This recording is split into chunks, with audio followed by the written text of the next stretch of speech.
Well, thanks for having me. This is my second talk in Germany. I spoke at PyData Berlin. I think it was last year, or maybe it might be 2 or 3 years ago. I've lost track. But yeah, I'm glad to be here. I've spent a lot of time in Germany over the years, so kind of feels like it's nice to be back. So this talk I give a lot of very technical talks because a lot of them are, development updates, like what have we been building in the last 3 months, 6 months. There's a small amount of that in here, but I wanted to give maybe some high level context about, maybe what I'm all about and why I work on open source projects, and what kinds of things, I'm hoping to, accomplish, in my career. And I think it's helpful, given I've been working on the Python projects for a little over 10 years now. And so it's useful to look at the past and say, well, what can we learn from the past? How did we get here? And what would we like to accomplish in the future? Because things are very different now than they were 10 years ago. And so I will speak a little bit about that and what has changed and what might continue to change as we venture into the future. So if you're an open source developer or a prospective open source developer, it is useful to look at your motivations, like what would motivate you to build free software and give it away for free on the internet. You can I grew up in an American family, and there's kind of the American ideal of capitalism. You learn things, you get a good education, and then you go out and make lots of money. And so this idea of building something, taking all of your education and building something and then giving it away for free on the internet, it doesn't exactly fit with kind of the American ideal of capitalism. So I end up having to explain this to my family a lot.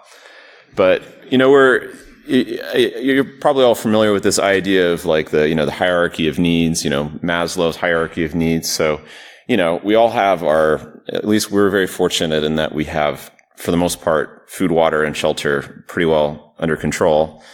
And when I was growing up, the idea was, okay, well, you have food, water, and shelter. You're not having to worry about starving. You're able to go to school, get educated. Now you should, get a good job, and, you should make money, and then maybe buy a house, maybe have some, buy a car, have some kids. And then you keep going up that sort of hierarchy. Maybe now you're a computer programmer and you work for a company. And, this whole idea of being able to collaborate with other companies and build software and, work with people outside of the people that are in the office together with you is, that's pretty far up, the hierarchy of needs. Like, you don't really need that necessarily, but it's nice that we do have it. And so this idea that we can, sort of make, our way of working better than it is now. We need a lot of assumptions in order to be able to do that. So we're very fortunate that we're in a time that we're able to do what we're doing right now. So for me, there's a number of questions that guide my work, and I have to remind myself of these sometimes because open source development can be very frustrating. But when I started out, I was a mathematician, so I studied. I have a degree in pure mathematics, so I mostly wrote proofs when I was a university student. And I started working with the intent of doing some applied mathematics and then maybe going back and getting a doctorate in the future. But I found that working with data was a lot more difficult than I expected. And so I started out with the premise, how can we make data analysis easier, or at least more accessible? That's kind of very closely related to the amount of leverage that you have as an individual. And so I started out with, how can I make myself more productive? If I build better tools for myself, I'm able to express the ideas that I have in code. That code works. That code is fast. That code is reliable. How can I make other people that I work with people that I know personally, how can I make them more productive? And then eventually it's how can I make strangers on the internet more productive? And I worry about some of the implications of that because I don't always know what people on the internet are going to do with software. And they will do good things, they will do bad things. And I've learned over the years that they do a lot of both. Beyond that, I think there's kind of the bigger picture of how to create and make possible more productive and more fruitful open source collaborations. And, I see a lot of open source developers, they're very productive as individuals, but maybe aren't so good at building relationships and building collaborations with other engineers. And, one of the biggest things I've learned is that the technical side of open source, the engineering, the code that you write, is probably the easy part. And honestly, collaborating with people, sort of understanding other people's motivations and communicating at a level where you're able to kind of create a productive collaboration, that is very difficult. And I certainly have not mastered the art of successful collaborations, but it's something that's very important to me. So if you can work with someone and both achieve your goals, maybe in less time or maybe with a more interesting outcome, I think that's more exciting to me. Kind of a maybe unrelated sort of, these are kind of maybe high level things, let's make the world a better place. But, there is another thing, which is that we have all of this really great, hardware. You consider how much better in our lifetimes computers have gotten. And I believe that we should, be working to maximize what is possible with the hardware that we have. And if you look, objectively at where we are in terms of hardware utilization, we have a long way to go. I think we really have just, barely scratched the surface of what's, I think the rate of hardware development and improvements in computer hardware has significantly exceeded the software that we have to run on it. And, part of what's difficult about catching up in terms of the software is that it's hard to build software. It's hard to have people with the skills to build the software. It's hard to have the financial support to support those individuals so that they can build the software. So it's bigger than just like, let's have fewer CPU cycles. There's all of these kind of things that are involved with being able to, if you're utilizing the hardware better, it means that you've solved a whole bunch of other problems which are enabling you to build better software to run on the hardware. So one of the things that pains me a great deal is, I look at the way that things are, the status quo, and maybe it's just a personality flaw, but I tend to find, I appreciate the things that are good about the status quo, but I also see all of the things that are not good. And, sometimes it's good to just ignore the things that aren't good, but it's good to be aware of them. Like if you spot an inefficiency or some, negative pattern, something that, feels like, it's not the worst thing in the world, but maybe it's something that could be better. Maybe it doesn't keep you up at night, but at least you make a list of all of the things, you think maybe could be better, or you would like to see change, and then maybe start to prioritize those, and use that to help steer your efforts. And I found that people's, feelings about the status quo vary a great deal. So a lot of people, I found are generally fine with the way that things are. And so if there's something that maybe doesn't work so well, or something that's inefficient, or maybe it's hard for them to get something done, but they're still able to get it done, they say, well, this is just the way that things are. And so a lot of people are mostly fine with the way that things are. And personally, I've never, apparently, I guess just given the data, I'm not fine with the way that things are mostly. And I'm generally looking to, like, how can we do better?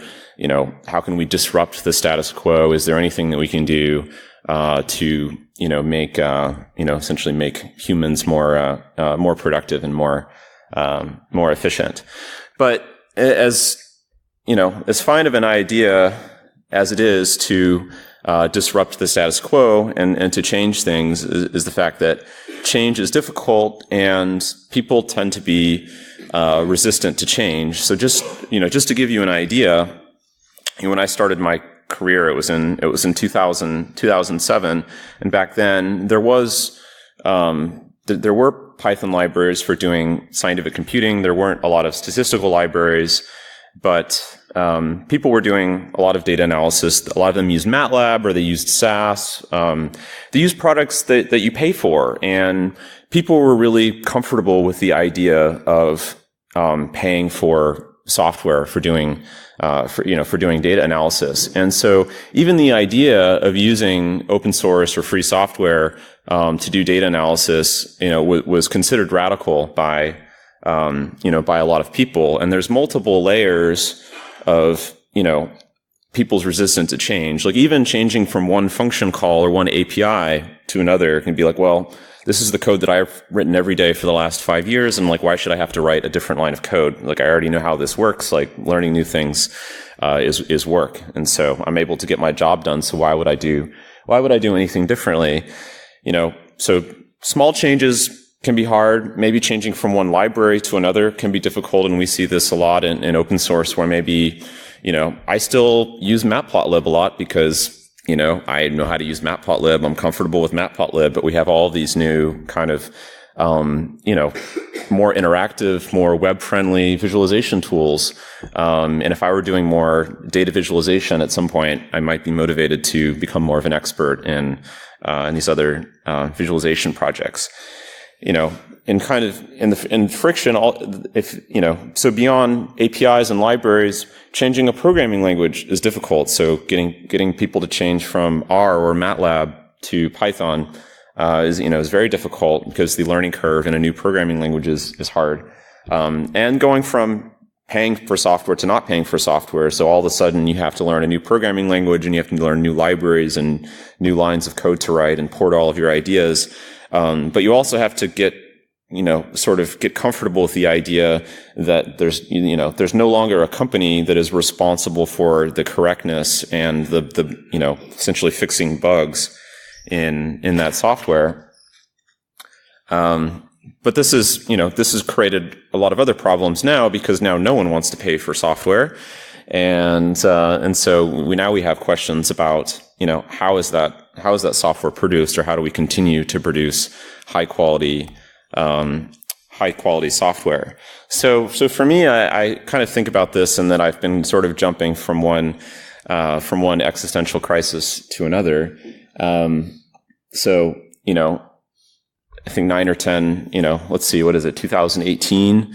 So in, 2010, 2011, the existential crisis was, does Python matter at all in doing data analysis? And this was, we weren't sure. I'll tell you a little bit more about the details of that. But now, more time has passed, and now we have, everyone uses, not everyone, but a large percentage, maybe the plurality of people are using Python for data analysis. You have, a lot of the major tech companies, Google and Facebook and Microsoft, and folks building, machine learning libraries, and, they're accelerating the adoption of Python, because now if you want to do cutting edge machine learning, like you have to use Python. So that's bringing a lot more, Python developers, into the ecosystem. And so now kind of the new existential crisis is, how do we continue to produce, the software that nobody wants to pay for? So everyone wants it. They want it to be high quality, but, how the sausage gets made, where the money comes from to support people, they don't want to think about that. Or a lot of people just are happy to ignore, that part of the problem. So I want to go back in time just a little bit to give you an idea of how I got here, how we got here, a little bit. So I started my career, I worked for a quantitative investment manager just outside of New York City. And there I spent about 3 years essentially working to get a single organization to adopt to adopt Python for doing data analysis and for building systems that process data and eventually built financial models that were used for trading. So I got to experience a lot of the kind of all these sort of social problems around fighting the status quo, instigating change in an organization, getting people to learn new things, challenging people's ideas about what kind of software will make essentially will make a team of people doing statistics the most productive. But it was not easy, and I think it kind of felt like boiling the ocean because we didn't have data frame libraries. Really, we had numerical computing tools. We had Cython, which was a fork of Pyrex at that time. I can't remember. I mean, Stefan Benno, I'm sure, knows the history of Cython a lot better, but, I was a very bleeding edge Cython user back in the day, and so we definitely have run into a fair number of Cython bugs over the years, but there was I was able to stand on the shoulders of giants in terms of NumPy and Cython, SciPy, Matplotlib, IPython, in terms of starting to build pandas and build a rudimentary stack of statistical computing tools in Python. For me, the key, the catalyst for using Python at all was the fact that a statistics professor at Stanford, Jonathan Taylor, had re-implemented some of our statistical models, not in mainline SciPy. It was actually in a branch of SciPy. I don't even know how I found it. I think it was on a mailing list somewhere. But there was this unmaintained, it was crazy in retrospect, but there was this unmaintained implementation of some of the models in the MASS package in R, including robust linear models, and some other things that I needed because I was working with really messy data, and so I needed robust linear models. Like normal linear models didn't work for the data that I was working with, and so this was the catalyst for being able to to actually try to do things in Python. And I spent the next 2 years or so building tools kind of around that to create a sane workflow for myself and my colleagues. So I was able to convince a financial firm to release the data manipulation code that I'd been working on, which we had to dig around and find a name. So I was working with a lot of econometricians, and so they were talking about panel data all day long. And so all I was hearing about is panel data this, panel data that.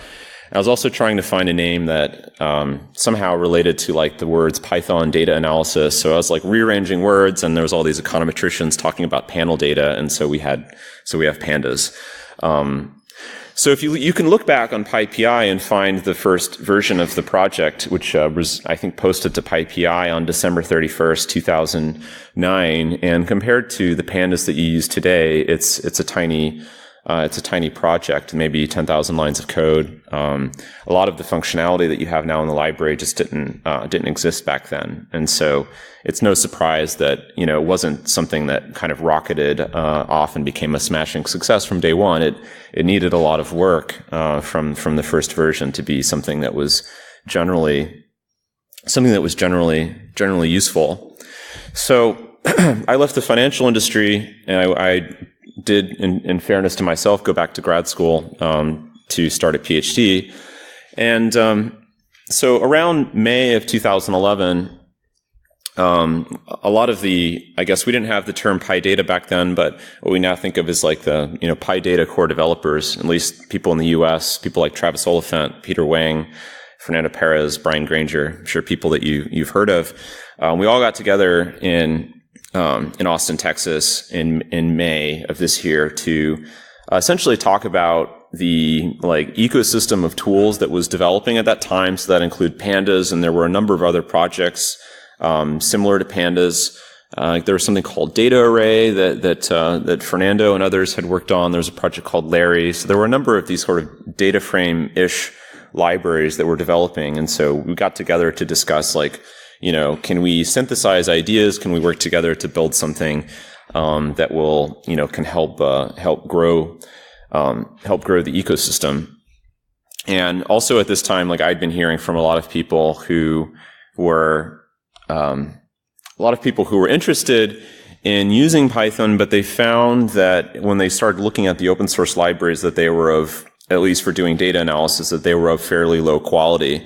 And so I was starting to see people building their own kind of internal pandas libraries, and that worried me. That worried me a lot. I was like, oh no, people are going to use Python, but everyone's going to have an incompatible kind of half implementation of the pandas type concept. So we'll have, hundreds of data frame libraries proliferating in every Python user. And so that worried me a great deal. So my pitch, and I went back to the slide deck that I showed people in this meeting a little over 7 years ago. And so my pitch was that we need tools that are robust and something you can use to build systems, but is also good for interactive research and can be used by normal people. And so this being useful for normal people, so people who are not software engineers, was not something that everyone felt was a value. And so if you look at like the scientific Python ecosystem back then, you had a lot of computer scientists, physicists, neuroscientists, people working on supercomputers. So it was a very engineering and computer science heavy group of people.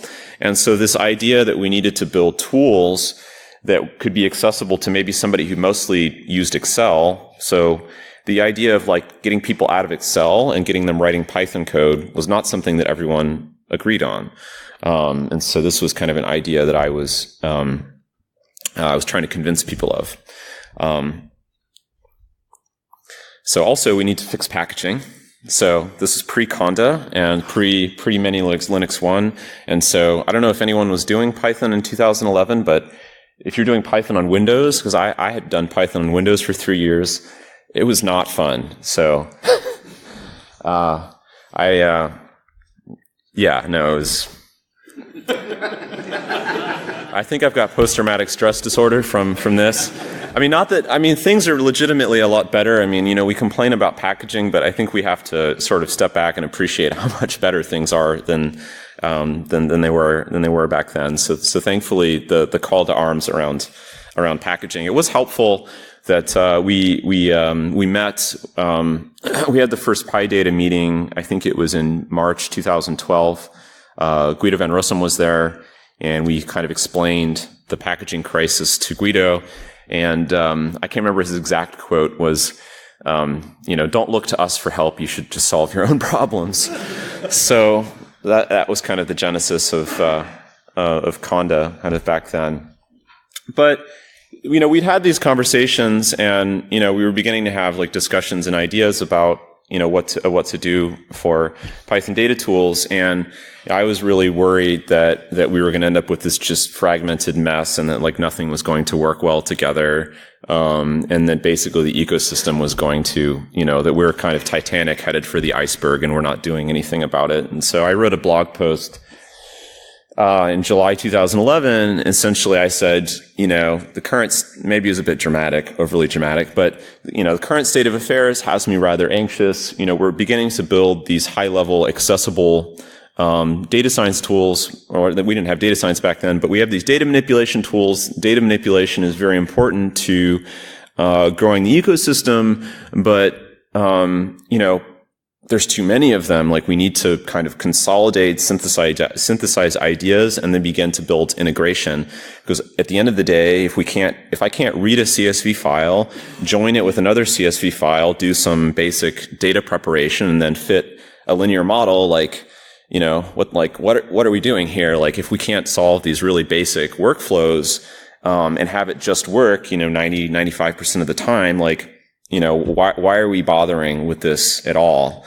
So, and I kind of call it, it's funny thinking about like commitment anxiety in the context of open source, but I do find that when you introduce new technology, there's a period of time where there is anxiety about like, oh, there's this new thing, like, is this still going to be around in a few years? Like, are people going to support this? Like, maybe the people that developed it are going to abandon it, and then we're going to be stuck maintaining it. So I completely understand the resistance to committing to, using or integrating with new technology. So I don't think that necessarily, the community's position in mid 2011 was wrong per se.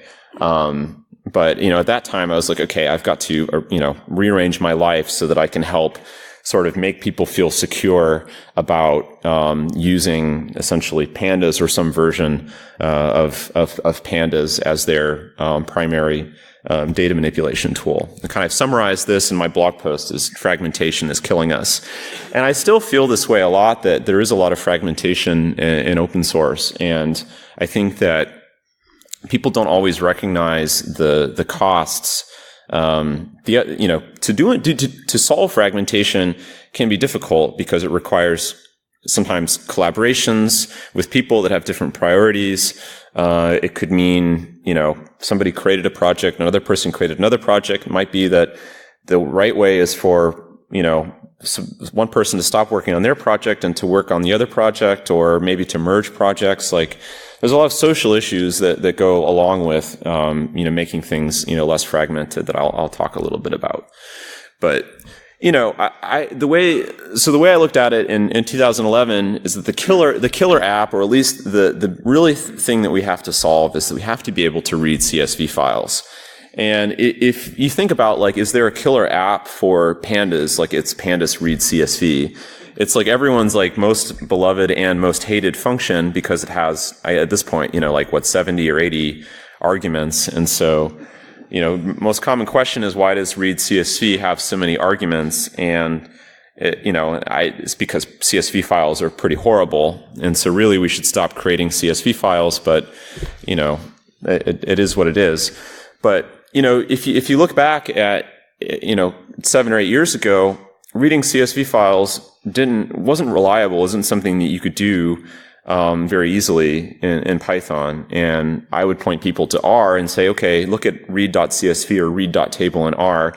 That will just work most of the time, and people are successful reading their data with those functions.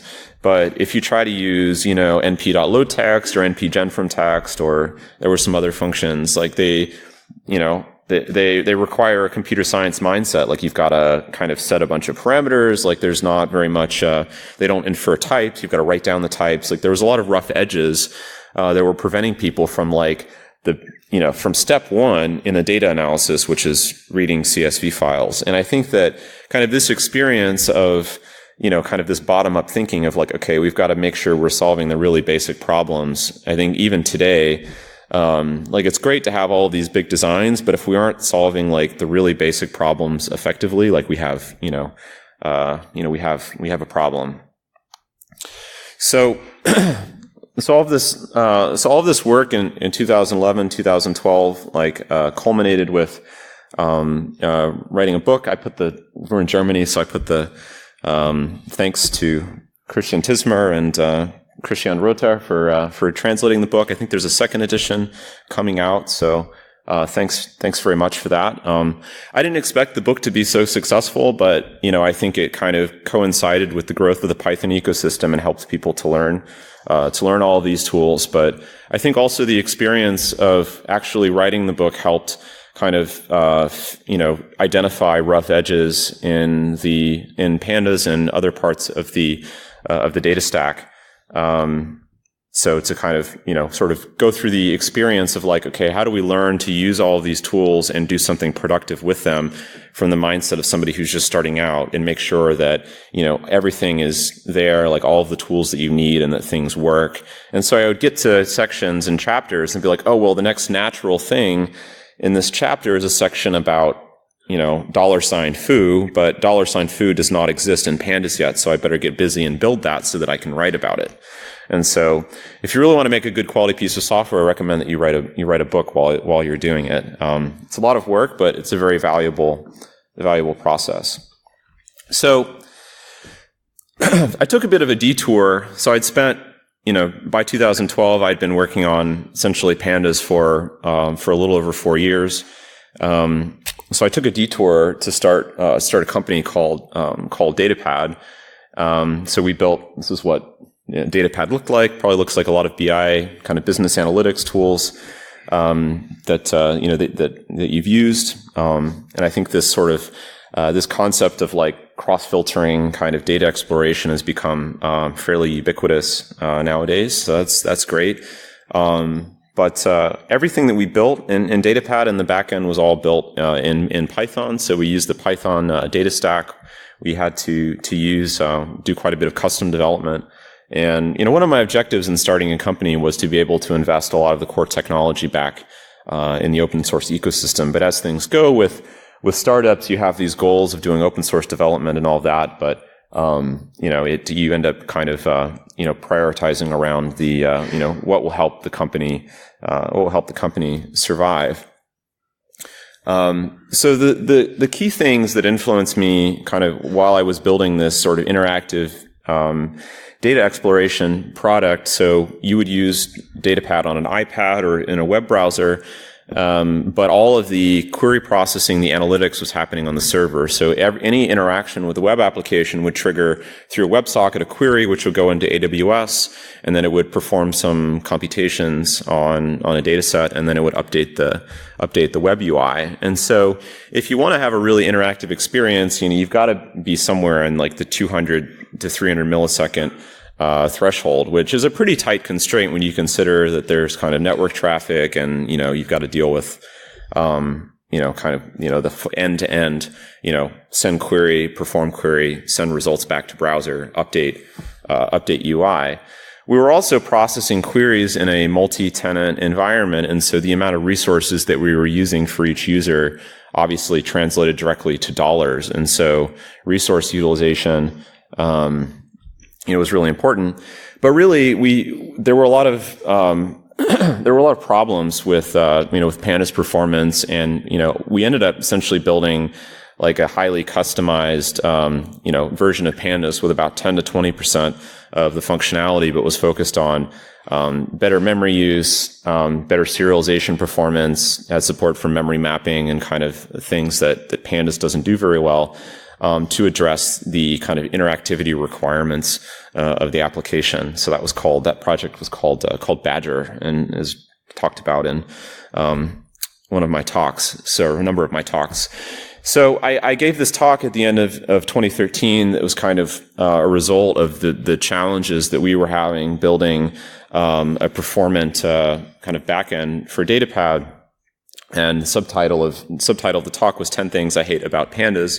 And I would summarize the talk as being that Pandas internally is not designed like a database engine. And a lot of people do use kind of Pandas as, ersatz database, but there's a lot of issues around that. So everything's eagerly evaluated. You can't memory map files. There's a lot of performance costs associated with loading data. So this idea that like the data is either all on disk or it's all in memory, that creates a lot of problems. Strings are all Python objects. So we didn't have categorical back then. So categorical has been used to kind of address kind of the string problem in part. So you can read the talk and see all of the points in particular. But at a high level, I think the key problem that this led me to contemplate over the last few years is this idea of vertical integration. So if you look at Pandas, Pandas is this whole world unto itself. Like it does depend on NumPy, but as time has gone on, we've become increasingly less dependent on NumPy. So we have all of our own, missing data aware algorithms for aggregations and array functions. And there's good things about building a vertically integrated system. So you have all of this control. So you can make all of your own decisions. You don't have to negotiate with anyone. You don't have to do pull requests into some other code base. You have a single code base. You can do, you can do whatever you like. Vertical integration can make you more productive. So because there's less coordination with other projects, you can cut corners to meet deadlines. And so when you're collaborating with people, sometimes they won't be happy if you're cutting corners. You can make releases whenever you want. So you don't have to worry about kind of coordinating releases, with other projects. There's of course some bad things about, vertical integration. So I think the biggest thing that's hurt Pandas over the years is is the amount of code that the Pandas project owns is extraordinary. So there's over 200,000 lines of code. There's a lot of C extensions.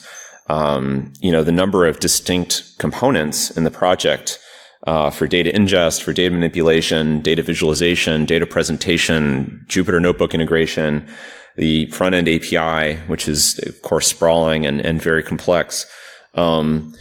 You're not reusing code, so that's both good and bad. It means that, you have to write code that you might not have to write if you were reusing code. When you own all of this code, and often with a small team, the code can go out of date pretty quickly, and so bit rot is an issue. And there's probably some other issues with vertical integration. So good things, bad things, not perfect. But so this all kind of came to a head when so myself and the DataPad team, we landed at Cloudera at the end of 2014, and my job there was, how can we make Python a proper first-class citizen in the big data world? And, I found, unfortunately, that the Python ecosystem was very much on an island, and that this whole ecosystem of big data tools had been created by mostly Java developers. And so they weren't really thinking about the needs of Python programmers very much. So the big issues that I ran into right away was, there's all of these file formats that we can't read, or we can't read very well. Interoperability with the JVM, getting access to data that's in the Java virtual machine is difficult or impossible. And a lot of when you are able to extend systems with Python or with arbitrary programming languages, the interface for injecting custom code is often not array oriented. And so you might be running, and this is the case with Spark at the time, that you'd be running one Python function call for each value in a data set. And so we all know that, the difference between a for loop and a NumPy array call can be, 100 times or 300 times or more. And so all these things are really not working, very, very well in our favor. And so, so to me, the kind of the big sort of evil in the ecosystem that was causing me a lot of problems in sort of thinking about how to integrate Python better with the ecosystem is that data itself is very fragmented. So the data is in many different formats, many different files. It's represented differently in each runtime system. If you want to reuse code, you really can't, because code, algorithms and data serialization is highly specific to the context in which it's used. So everyone has many implementations of the same thing. So we have many different CSV readers, many different, Avro file readers, many different implementations of, summing data. So we've got to do something about this fragmentation. So throughout 2015, so I sort of went down the rabbit hole of how can we build some technology to solve this problem. And this is what led me to get involved with the Apache Arrow project, which from the data science perspective, the idea is to have a language independent data frame. So depending on where you're coming from, you may or may not think about data frames. You may not care about data frames. But from an ecosystem perspective, the three communities that I wanted to pull together are the data science ecosystem, the database community, and the Java big data world.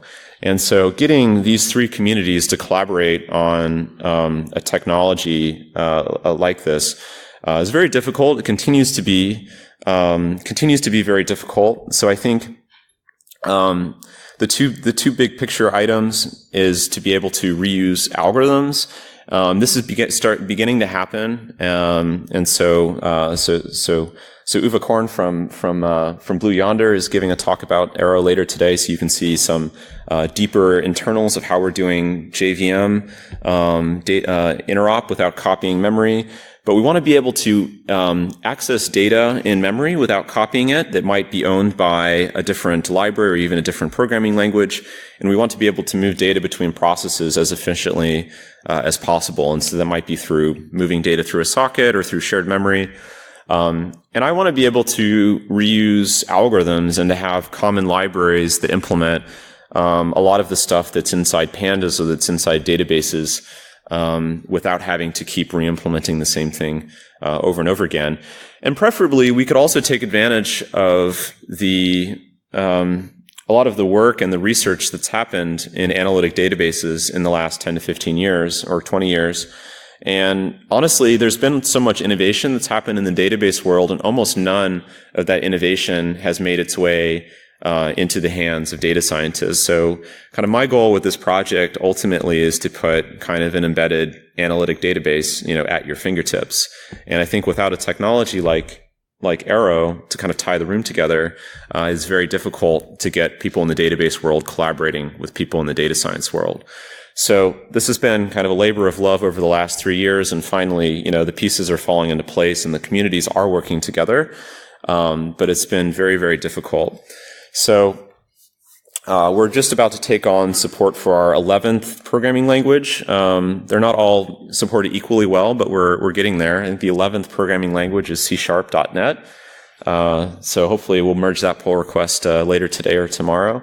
I think one thing to appreciate about this project is the diversity of the community and the number of different applications that people are working on. So I've mostly worked with Python programmers in the past, and so to be working with somebody building like a SQL database or SQL query engine is really exciting. It's not something that I've experienced with before, but that's sort of where that was the goal of the project. There's kind of like an aside to kind of build, my experience, getting involved in this project, which is that building ambitious new open source projects is very difficult. I think everyone likes the idea of like you pitch people on like, here's the vision for like the kind of world that we want to build in the future, how we would like to see things change. Like, here's my plan to get there. And the reaction that I get from a lot of people is, oh, that sounds amazing. But it was, I can imagine like, kind of early explorers would be like, oh, we're going to sail west and eventually we'll get to India. And, that didn't quite work out. They arrived someplace else. But, I think with software development, if you're doing, describing something really ambitious that may take many, many years, to build, I think the longer the horizon of building the thing that you want, the harder it becomes to get funding and support for that project. And so with Arrow, I told people from the early days, like, look, this is not going to take a year or 18 months. Like, this is going to take, 5 years, 7 years or more. And we're 3 years into it now. And I think that's very much, the case with this project. And so, how we get support for the project, very difficult. Could give a whole keynote just about that topic. So I decided to kind of rearrange my life yet again to make it easier to get funding for Arrow development. So earlier this year, I started an organization called Ursa Labs, which has the mission of building data science tools powered by Apache Arrow. I was working for Two Sigma the last 2 years, and it was clear that having a single financial institution funding all of Arrow development was not fair to Two Sigma or practical, in that there are lots of organizations that are interested in the project and want to fund it. And so I've been working on kind of bringing more corporate partners into the ecosystem, getting them to put real money on the table so that I can hire open source developers. There's other organizations that are involved in Arrow just by having employees internally who contribute. So folks here in Germany, the Blue Yonder folks, have done a lot of really key work in the project. So very grateful for all of the organizations that have contributed to the project. One key thing about Ursa Labs is that I wanted to partner with the R ecosystem to make sure that the R programmers are fully committed in kind of being a first-class citizen in the new world that is based on Arrow. And so I talk with Hadley Wickham from the R community every couple of weeks, and folks from his team who work on the Tidyverse are involved in building R integration, actively involved right now in building R integration with the Arrow ecosystem. So it's a long story, and there's I'm excited for the next 5 to 10 years, but hopefully this gives you some idea of things that I think about.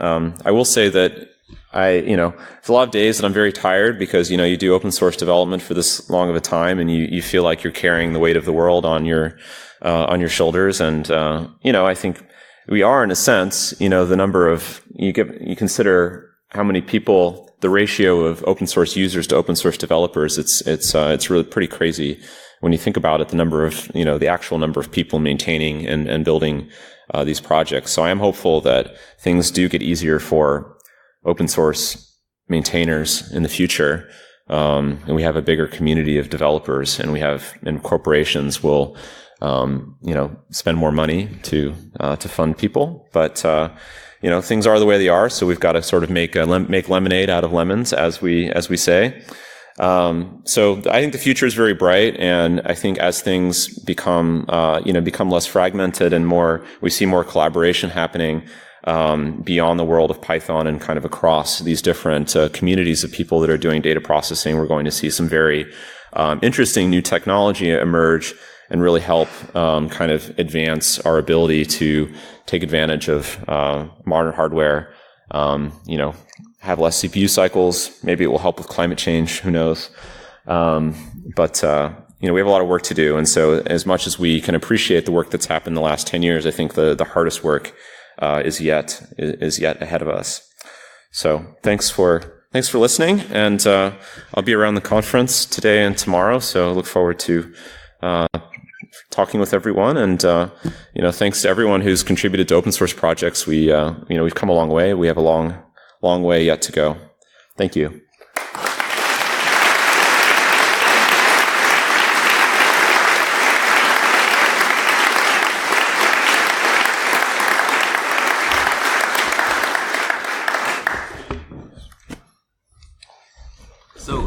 Thank you. Maybe stay here. I think there are some questions. How much time do we have for questions? We have 5 minutes, perhaps. 5 minutes. Yeah. Okay, 5 minutes. So, questions. Over there. Oh, yeah. Hi, great talk. Thank you. What do you think about open source projects which come from big companies like Google or Facebook, like TensorFlow, Android? I mean, I guess they have a different background and different motivation than the more traditional open source community projects? Right. Yeah.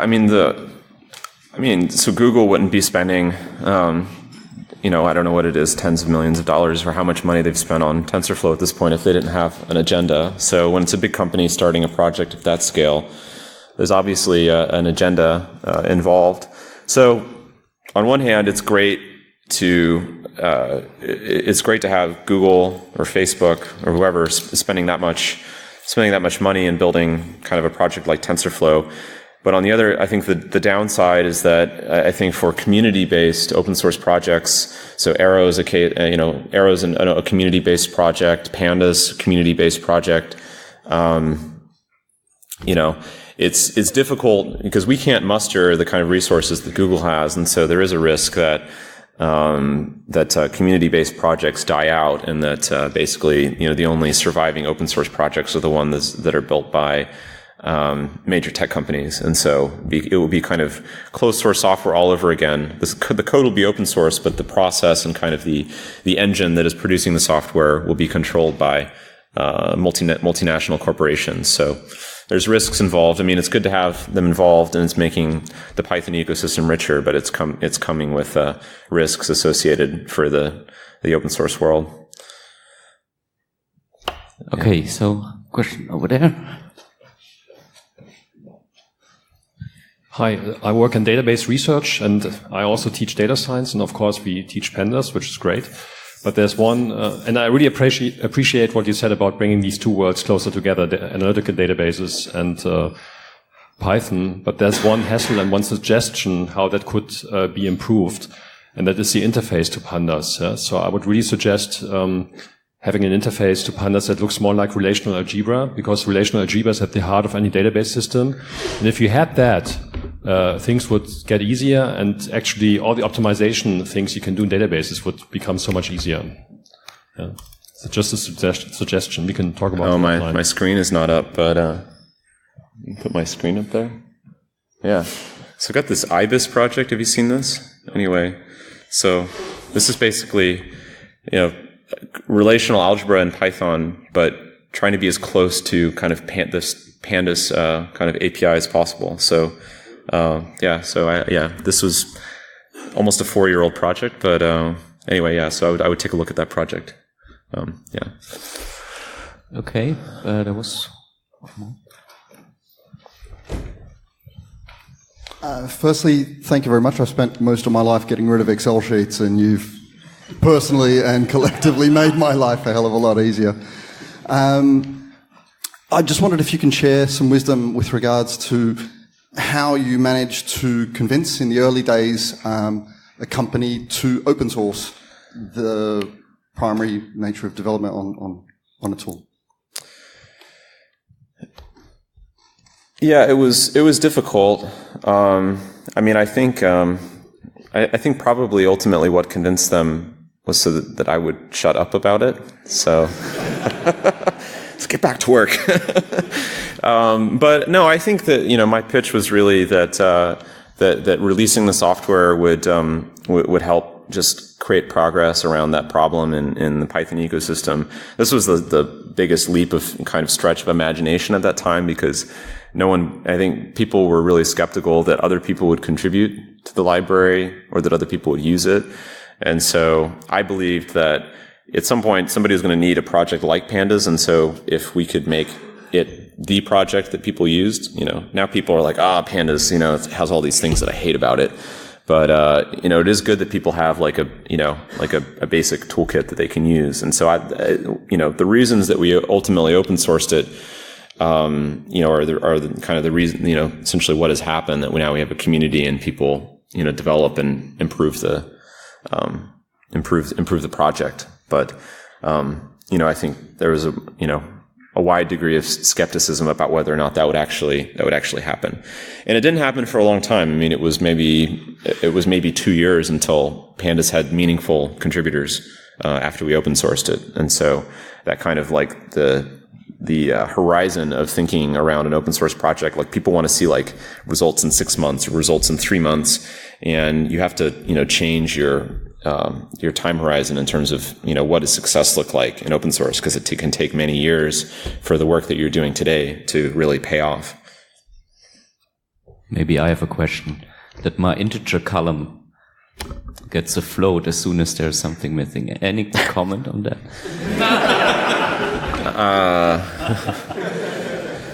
I think there's